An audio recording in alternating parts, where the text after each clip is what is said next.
आज हम बात करेंगे 5 जुलाई की प्रलय के बारे में। जापानी मंगा भविष्यवाणी और डर की हकीकत। जुलाई 2025 के पहले हफ्ते में जापानी की आबो हवा कुछ अलग थी। समुद्र शांत था लेकिन दिलों में तूफान था। हर अखबार, हर न्यूज चैनल और सोशल मीडिया पर एक ही बात गूंज रही थी, क्या 5 जुलाई को जापान डूब जाएगा?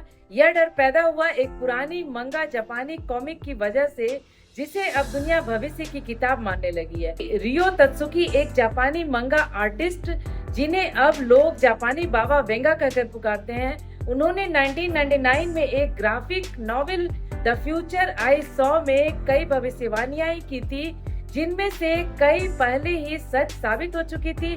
2004 की सुनामी, 2011 का जापान भूकंप, यहाँ तक कि कोविड जैसी महामारी। लेकिन सबसे चौंकाने वाली थी उनकी आखिरी भविष्यवाणी। 5 जुलाई 2025 को जापान के दक्षिण में समुद्र के नीचे एक बड़ी दरार फटेगी, जिससे जबरदस्त भूकंप और सुनामी आएगी और तटीय शहर समुद्र में समा जाएगी। जैसे ही यह भविष्यवाणी सोशल मीडिया पर वायरल हुई, लोग इसे सिर्फ कल्पना नहीं, एक चेतावनी मानने लगे।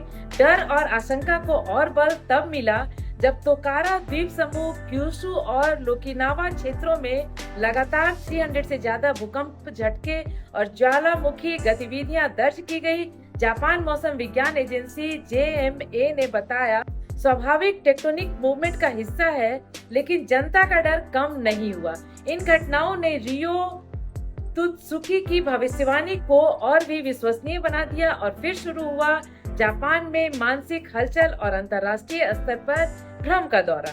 परिणाम यह हुआ कि दक्षिण कोरिया, हांगकांग और फिलीपींस से जापान जाने वाले यात्रियों की संख्या में 50 से 83% तक की गिरावट आ गई। टोक्यो, ओसाका, हिरोशिमा जैसे शहरों में होटल कैंसिलेशन की बाढ़ आ गई। टूरिज्म इंडस्ट्री ने खुद माना कि एक मंगा की भविष्यवाणी ने पूरे देश की अर्थव्यवस्था को हिला दिया। जापानी सरकार को सामने आकर स्पष्ट करना पड़ा कि ऐसी कोई आधिकारिक चेतावनी जारी नहीं की गई है। मियागी प्रांत के गवर्नर और कई टूरिज्म बोर्ड्स ने जनता से अपील की, डरिए मत, सतर्क रहिए और अफवाहों से दूर रहिए। वैज्ञानिकों ने भी जोर देकर कहा कि मंगा एक आर्ट फॉर्म है और वैज्ञानिक सटीकता इसमें नहीं होती। लेकिन आम जनता के लिए डर का आधार तार्किक नहीं, भावनात्मक होती है। एक ऐसी किताब जो 20 साल पहले छपी थी, जब उसके पन्नों पर लिखी घटनाएं आज के समाचारों में से मिलती जुलती दिखने लगे तो भरोसा कल्पना से परे चली जाती है। कुछ लोगों ने इसे ईश्वर का संकेत माना, तो कुछ ने जापान के पुराने भूकंप रिकॉर्ड से तुलना शुरू कर दी। ज्वालामुखी वैज्ञानिकों ने यह भी बताया कि 25 का पैसिफिक प्लेट एक्टिवेशन बहुत धीमा है और मेगा क्यूशु भूकंप जैसी संभावना फिलहाल नहीं होगी।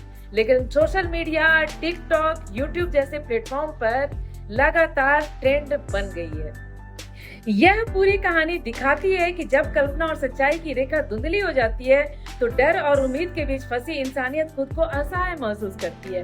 रियो तत्सुकी, जिन्होंने अपने सपनों को कॉमिक के पन्नों पर उतारा, कभी सोचा भी नहीं होगा कि एक दिन उनकी कल्पना करोड़ों लोगों के दिलों की धड़कन बन जाएगी। यह घटना सिर्फ जापान की ही नहीं, यह पूरे विश्व के लिए एक साइकोलॉजिकल केस स्टडी है। कैसे कला भविष्य की छाया बन सकती है। अगर जुलाई को कुछ नहीं होता, तब भी यह दिन याद रखा जाएगा। उस भरोसे के लिए जो लोगों ने भविष्यवाणी में किया, उस डर के लिए जो एक कॉमिक बुक से पैदा हुआ, और उस बहस के लिए जो विज्ञान और आस्था के बीच हमेशा चलेगी। और अगर कुछ हुआ तो शायद इंसान फिर पूछेगा, क्या भविष्य वाकई पहले से तय हो सकती है?